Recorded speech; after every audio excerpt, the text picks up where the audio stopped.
Welcome back to Karma Files, where justice is served and karma is real. Today's case is Karma Files number 002, The Gas Thief Revenge. This is a story about a neighbor who thought he could steal from someone without consequences. He was wrong. Very, very wrong. Let's get into it. Our story begins with a mystery. Our narrator, let's call him Mike, has a regular routine. Every weekend, he mows his lawn. He keeps a 5-gallon gas can in his backyard to fuel his lawnmower. But Mike starts noticing something strange. Every single time he goes to mow the lawn, the gas can is almost empty. Now, his lawnmower only has a 1-quart tank. That's a quarter of a gallon. So a 5-gallon can should last him many, many weeks. But it doesn't. Week after week, the can is nearly empty. At first, Mike thinks maybe there's a leak. Maybe the can is defective. Maybe he's using more gas than he realizes. But then he starts getting suspicious. Someone is stealing his gas. Now, this was back before security cameras were cheap and easy to install. Ring doorbells didn't exist yet. You couldn't just buy a wireless camera for $50, so Mike had to get creative. He sets up his laptop near a window that overlooks his backyard. He installs motion detection software and connects a webcam. It's not perfect, but it should work. Then he waits. He doesn't have to wait long. Literally 5 minutes after Mike leaves his house one day, the motion detector triggers. Mike checks the footage later that evening, and there he is, his neighbor, walking right into Mike's backyard like he owns the place, grabbing the 5-gallon gas can, opening the cap, pouring the gas into his own car and his own lawnmower, then putting the empty can back exactly where he found it. The audacity. This isn't some stranger. This isn't some random thief in the night. This is Mike's neighbor, someone who lives right next door, someone Mike waves to, someone who pretends to be friendly, and he's been stealing from Mike for weeks, maybe months. Mike is furious, but he's also smart. He's not going to confront this guy. He's not going to call the police over a few gallons of gas. That would be boring. That would be normal. No. Mike is going to get revenge, and it's going to be perfect. Mike comes up with a plan, a beautifully disgusting plan. For the next week, every single time Mike has to urinate, he doesn't use the toilet. He uses the gas can. That's right. He pisses in the gas can. Day after day, week after week, until that 5-gallon can is full, not with gasoline, with urine.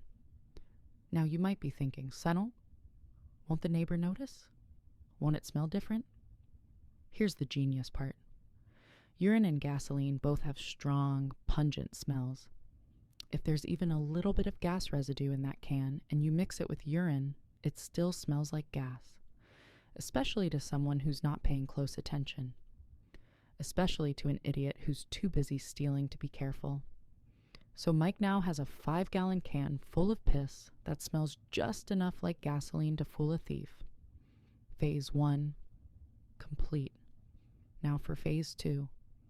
Mike needs to make sure the neighbor takes the bait. He needs to create the perfect opportunity. So Mike puts on a show. He goes out to his car in the driveway, makes a big production of checking the fluids, opening the hood, checking the oil, making sure the neighbor can see him.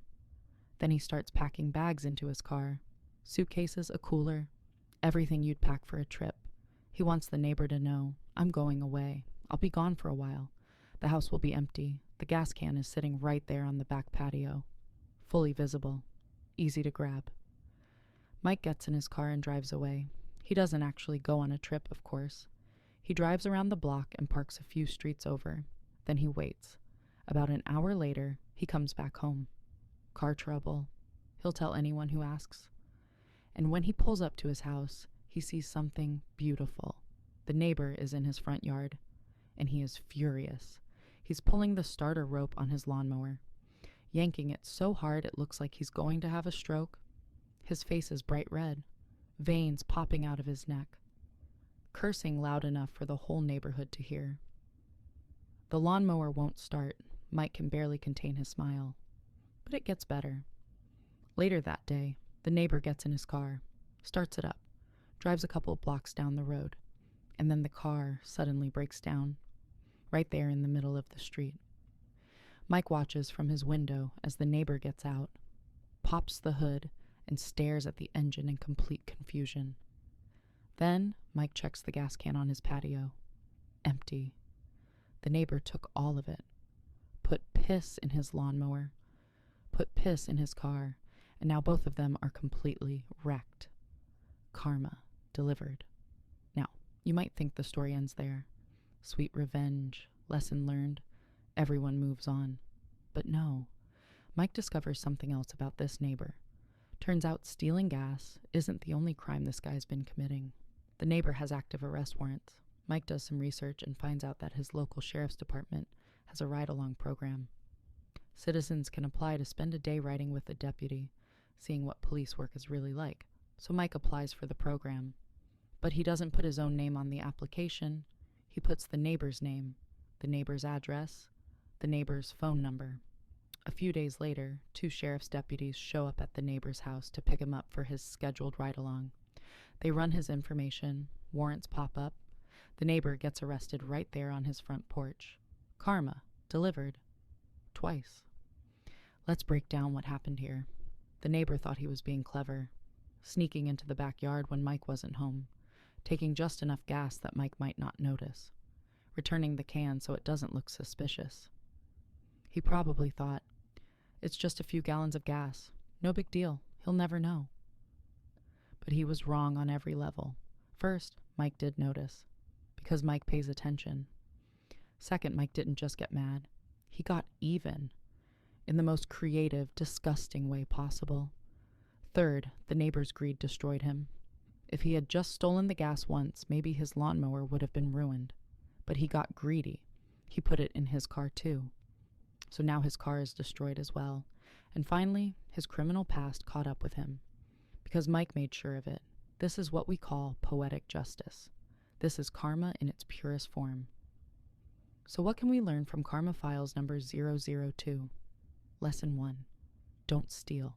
This should be obvious. But apparently some people need to learn it the hard way. When you steal from someone, you're not just taking their property. You're disrespecting them. You're betting that they won't notice, won't care, or won't do anything about it. Sometimes you lose that bet. Lesson 2. Your neighbors are watching. You might think you're being sneaky. You might think nobody sees you. But in the age of cameras, motion detectors, and people who actually pay attention, you're probably wrong. The neighbor in this story thought he was safe because he only stole when Mike was gone. What he didn't realize was that Mike had set up surveillance specifically to catch him. Lesson 3. Karma is patient. Mike didn't rush. He didn't confront the neighbor immediately. He didn't call the police right away. He took his time. He planned. He prepared.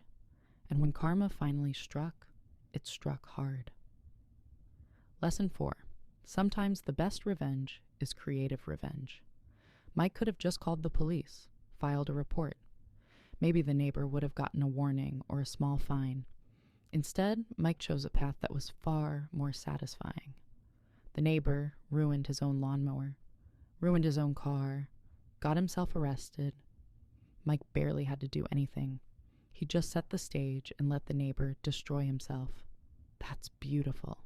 And that's Karma Files number 002, The Gas Thief Revenge. A story about a thief who thought he could get away with it, a neighbor who refused to be a victim, and karma that struck twice. If you enjoyed this story, please like this video, subscribe to the channel, and hit the bell icon for notifications. We have more Karma Files coming soon. And if you have a karma story of your own, leave it in the comments. It might become the next Karma Files episode. Remember, karma is real, karma is patient, and karma always collects. Thanks for watching. Until next time, stay honest, stay smart, and let karma do the rest. This has been Karma Files. Case closed.